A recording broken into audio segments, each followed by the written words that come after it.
Good morning.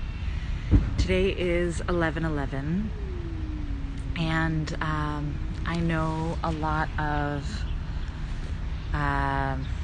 intuitives who are talking about the energy of this day, and sorry for the filter. I know a lot of intuitives who are talking about the energy of this day, and I want to pop in and talk about Remembrance Day. I was just talking with my daughter about it. We were talking about poppies, and that today is a day that we remember soldiers who died in wars. And I've just been thinking about, I don't want to celebrate that. I can't celebrate human sacrifice. And what we know about war now, I can't celebrate that as a tool either for making the world better. I want to find better ways. I feel like today is the day to remember the way things are still happening. I know the ways that our governments chose to resolve conflict, to take land, and that it's time to find other ways. Yes, lest we forget. I sang "Where Have All the Flowers Gone" to her because she said, well, where did the soldiers go? And I said, many of them died. And that's a waste of lives. And then I recited "In Flanders Fields" to her. And I learned these songs and poems when I was a kid. Maybe she's almost 5, so I think not much older than her. Maybe grade 1, we started doing Remembrance Day assemblies and concerts at school. And so those words are like etched into my memory, but they feel different now when I say them. And especially when I was, in "Where Have All the Flowers Gone" is totally heteronormative, and it's old, so it makes sense. Old, yeah. And "In Flanders Fields," the second part, I kind of want to recite it, the whole thing. If I feel compelled, and also to kind of unpack it a bit. You can look it up.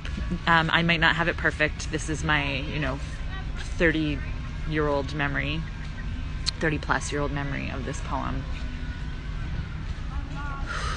In Flanders fields, the poppies blow between the crosses row on row that mark our place, while in the sky the birds still bravely singing fly, scarce heard amid the guns below. We are the dead.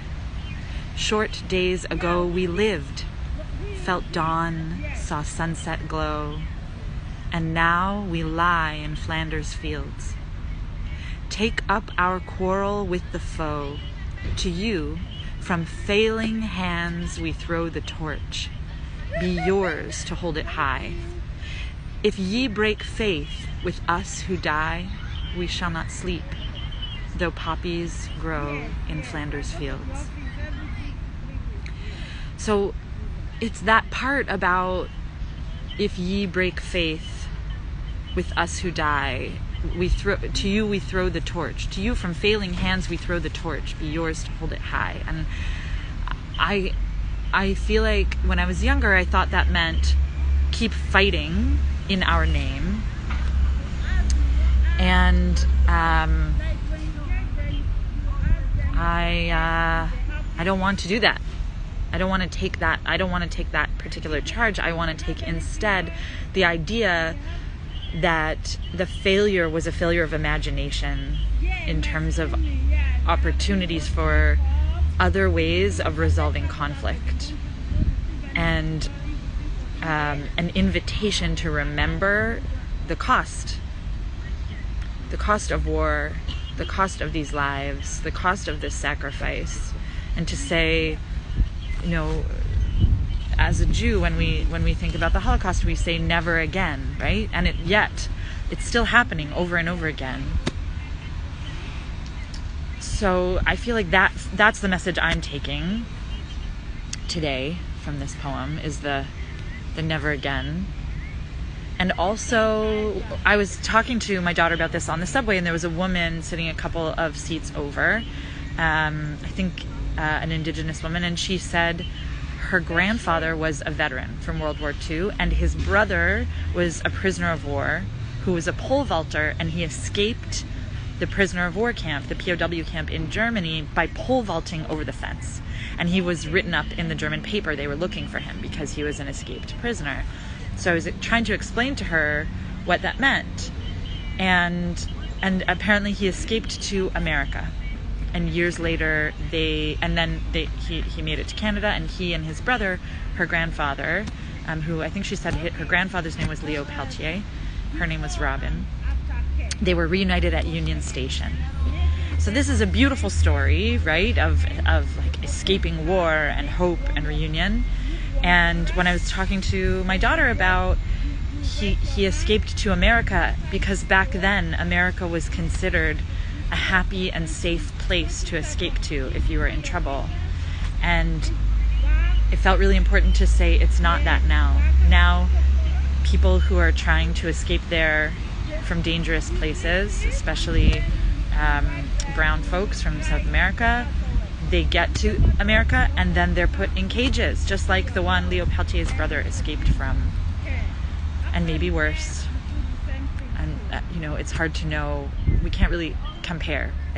For her, the idea people being put in cages is one that she thinks about and asks about a lot. Jail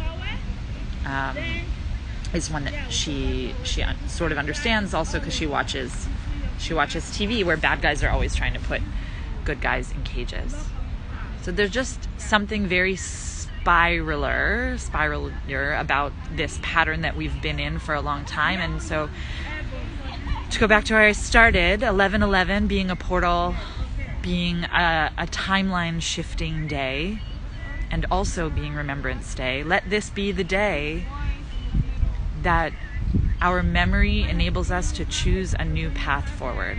That when we say never again, we slip to a new timeline and war just doesn't feel like an option anymore.